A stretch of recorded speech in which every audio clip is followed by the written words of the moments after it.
네, 넷플릭스와 함께 실적을 공개한 기업이 또 하나 있었습니다. 바로 테슬라인데요. 하지만 그 온도차는 극명했죠. 이 넷플릭스가 실적이 기대 이상이었다면 너무나 실망스러웠던 건 바로 테슬라였습니다. 순이익이요. 3분기 순이익이 전년 동기 대비 44% 급감을 했기 때문에 아무래도 그동안 시장이 우려했던 가격 인하에 대한 여파로 분석되고 있습니다. 매출 또한 전년 동기 대비로 봤을 때는 그래도 9% 증가를 보였습니다. 다만 시장 컨센서스 대비 하회했기 때문에 이 같은 우려감이 이미 선반영돼서 간밤 정규장에서도 4.8% 하락세를 보였는데요. 당연히 실적 발표 이후에도 시간 외에서 하락세를 보였지만 곧이어서 1%, 2%의 상승을 전환하며 그 낙폭을 만회를 했습니다. 어떤 기대감이 유입됐나 보니까요. 바로 올해 전체 생산량은 그래도 견조했다라는 부분이 반영이 되었고 그리고 무엇보다 11월 30일로 인도 예정이 되어 있는 사이버 트럭에 대한 기대감까지 반영되고 있습니다. 이 때문에 증권가에서는 앞으로 4분기에 대한 가이던스를 어떻게 내놓을 것인지 또 이 사이버 트럭에 대한 생산량이 어떻게 또 주가에 나타날 것인지에 대해서 변수가 발생할 수 있다라고 코멘트를 내놨는데요. 일단 우리 국내 시장에서는 2차 전지가 부정적인 영향을 받고 있습니다. 자이글, 이제는 사실상 2차 전지 관련주로도 구분이 되죠. 11% 급락을 보이고 있고 펜트론도 10% 넘게 하락세를 보이고 있습니다. 그 밖에도 필에너지, 이녹스, DE&T 일제히 다 하락하고 있는 가운데 아무래도 가격 인하로 순이익이 급감했다라는 곳에 무게쪽을 두며 2차 전지가 투자 심리가 다소 약화된 부분이 확인되고 있는데요. 그래도 사이버 트럭에 대한 기대감도 여전히 남아있긴 합니다. 이러한 여러 가지 요소들을 고려했을 때 교수님들 2차 전지 혹은 전기차 관련주들 우리가 어떤 대응책을 마련하면 좋을까요?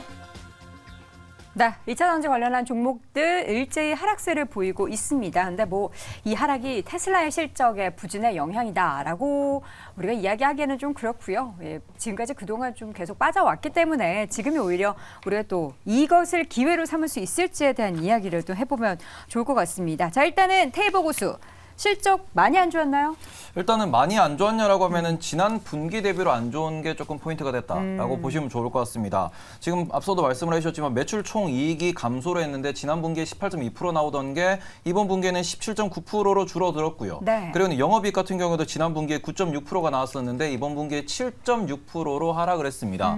그리고 이미 우리가 익히 알려진 사실이지만 우리가 지난 3개월 동안 인도량이 어떻게 되느냐라고 하면은 공장에 대한 이슈가 좀 있으면서 생산 네. 이슈가 있으면서 지난 분기 대비 생산과 인도량도 줄어들었다. 이런 부분 때문에 시장에서는 실적이 안 좋을 거다라는 건 예상은 했지만 오히려 EPS, 이제 주당 순이익 같은 경우에도 예상치에 미치지 못하는 모습을 보였다라는 게 이번 실적 발표의 특징이었습니다. 네. 하지만 이 부분을 좀 만회하기 위해서 사이버 트럭에 대해서 11월부터 이제 사이버 트럭이 인도될 거다라는 얘기가 나왔지만 문제는 또 너무 솔직하게 이야기를 했죠. 사이버 트럭 인도가 정상화 혹은 이게 좀 많이 인도되기 위해서는 상당한 시간이 걸릴 것이다라는 얘기가 나오면서 이 부분 역시도 주가에 도움은 안 되고 있는 모습입니다. 네.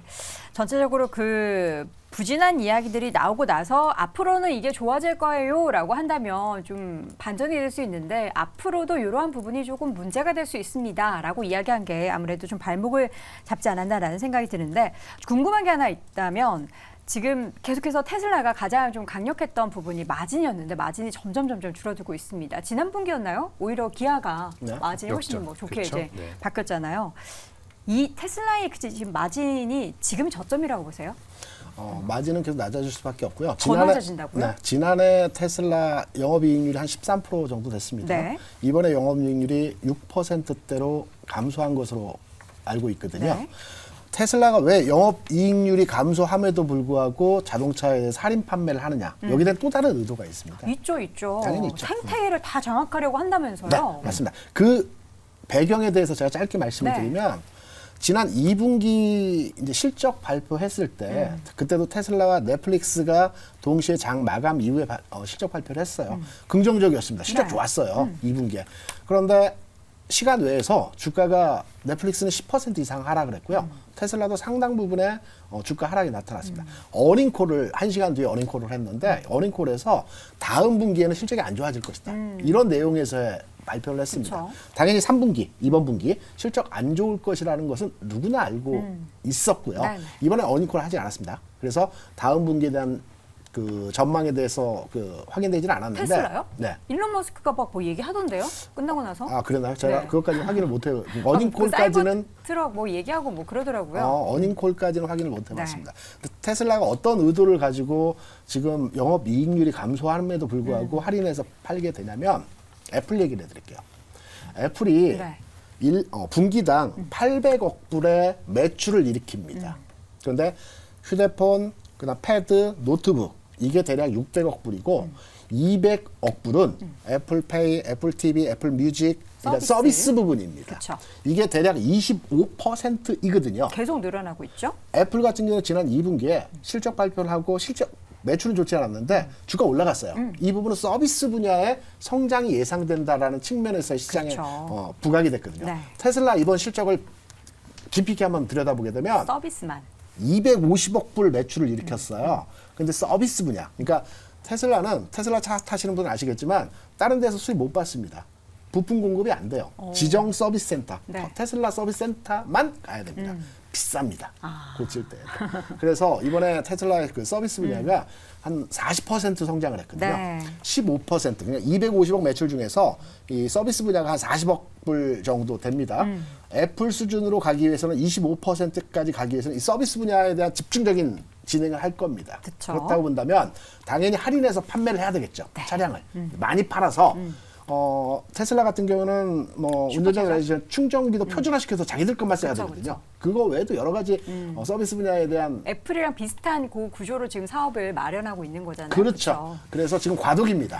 이 과정이 넘어가는 과도기 상황이기 때문에 당연히 영업이익률이 감소하는 부분을 감안하고서라도 네. 시장 확장 부분에서 테슬라가 전략적으로 대응을 하고 있기 때문에 지금 어느 정도의 그 주가 등락 상황에서의 흐름이 진행되고 나면 원 궤도로의 흐름이 나타날 것이 판단되고 있고요. 네. 또 하나는 지난 2분기에서도 시간외에서는 장 마감 이후에 좋은 실적이었지만 시간외에서 주가 하락했던 상황을 판단해 보게 된다면 오늘 시간에서 테슬라가 뭐 그렇게 좋은 주가 흐름은 아니지만 네, 네. 오늘 본장에서 또 다른 상황에서 역전 흐름이 나타날 가능성도 네. 있다라는 측면도 또 다른 관점에서 테슬라에 대해서 바라보는 주가에 대한 내용입니다. 알겠습니다. 긍정적인 방향으로 보려면 볼 수 있습니다. 근데 또 보면은 애플 실적 안 좋고 뭔가 흔들릴 때 항상 얘기 나오는 게 우리는 서비스 쪽 좋아져 이렇게 얘기를 하도 시장이 해도 아 너네 아이폰 판매 줄었잖아 라면서 주가를 끌어내리거든요. 그렇죠. 테슬라도 비슷한 상황인 것 같은데 시장에 좀 그러니까 심리 자체가 좀 변화가 돼야 이 좋은 거를 더 좋게 부각이 돼서 주가에도 좀 반영이 될 것 같습니다.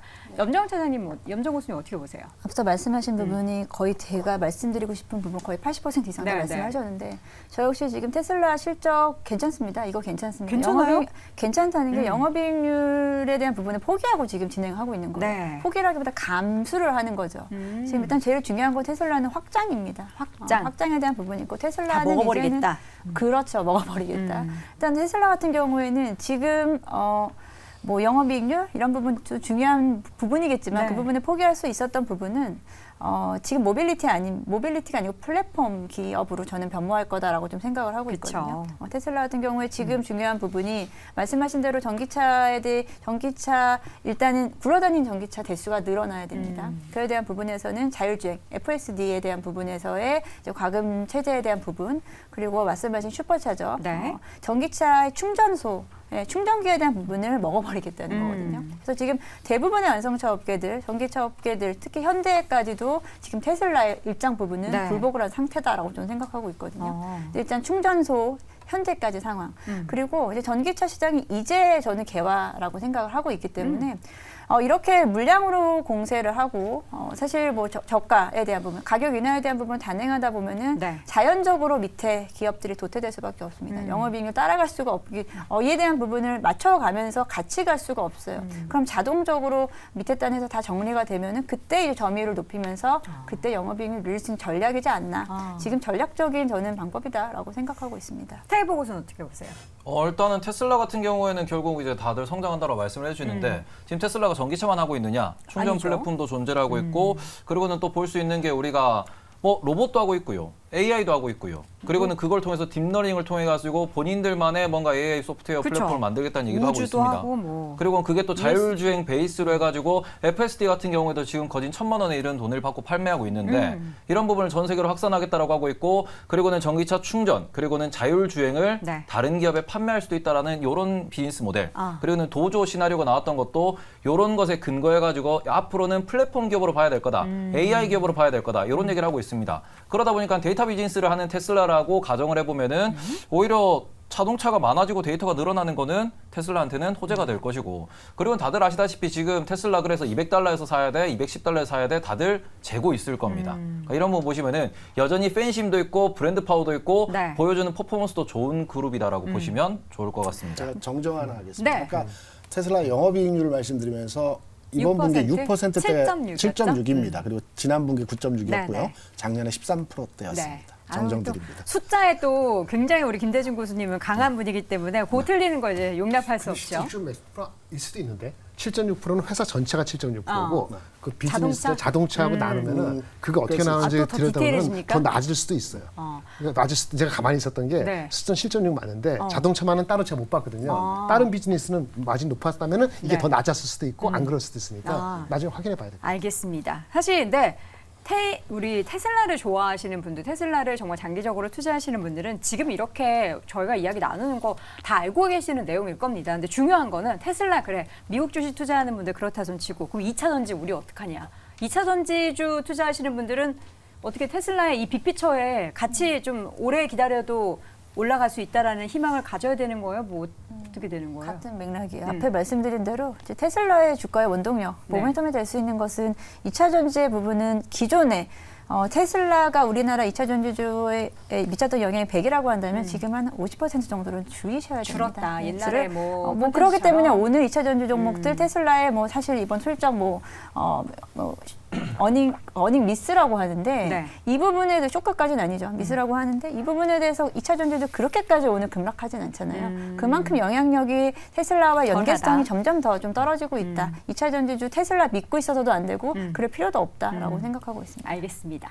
일단 전기차 먼저 말씀드리면은 전기차 이익률이 줄어들고 있습니다. 그럼 전기차 이익률이 줄어든다라고 하면은 그 부분에 있어가지고 과연 배터리 혹은 그 밑에 있는 소부장단이라고 볼 수 있는 그런 2차 전지 기업들이 돈을 남길 수 있을 것인가? 이것도 그러니까요. 마진 압박이 온다라고 보셔야 될 것 같고 오늘 2차 전지가 하락하는 것은 뭐 여러 가지 이유는 있겠지만 어제 미국 시장에서 알버말에 대한 뱅크 오브 아메리카의 보고서가 매우 큰 영향을 미치고 있다라고 보셔야 될 것 같습니다. 네. 말 그대로 무슨 얘기가 나왔냐 그러면 리튬이 공급 과잉이 되고 있다 그래서 목표 주가를 하향한다는 얘기가 나왔고 최근에 이제 알보말 같은 경우에는 계속해서 우하향을 하던 추세를 그리다가 보고서가 나오면서 이제 추세 이탈하면서 하락하는 모습도 보이고 있는 중입니다. 네. 이제 그런 부분이랑 또 추가적으로 포스코 실적에 대한 우려도 아침에 조금 기사화됐던 부분.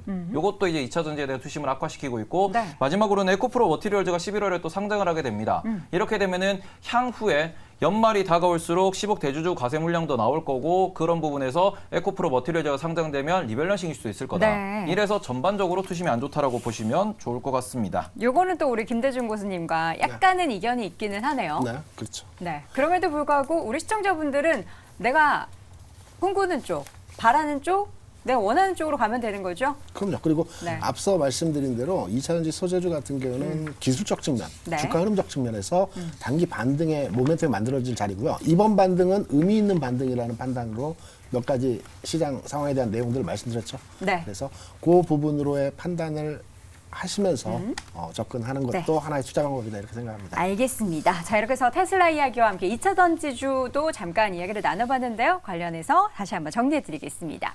김장렬 고수는 단기 게임은 오버다. 그리고 김대중 고수는 테슬라의 체질 변화 과정 중 이거는 지금 성장통을 겪고 있다는 부분 쭉 설명을 해주셨고요. 염정 고수는 하방 지지 여부가 중요하다. 그리고 테이버 고수는 테슬라는 성장한다라고 이야기를 해주셨습니다. 테슬라, 테이버 같은 테시네요. 자, 오늘 장탑5 함께하고 있고요. 이어지는 2위 주제 확인해 보시죠.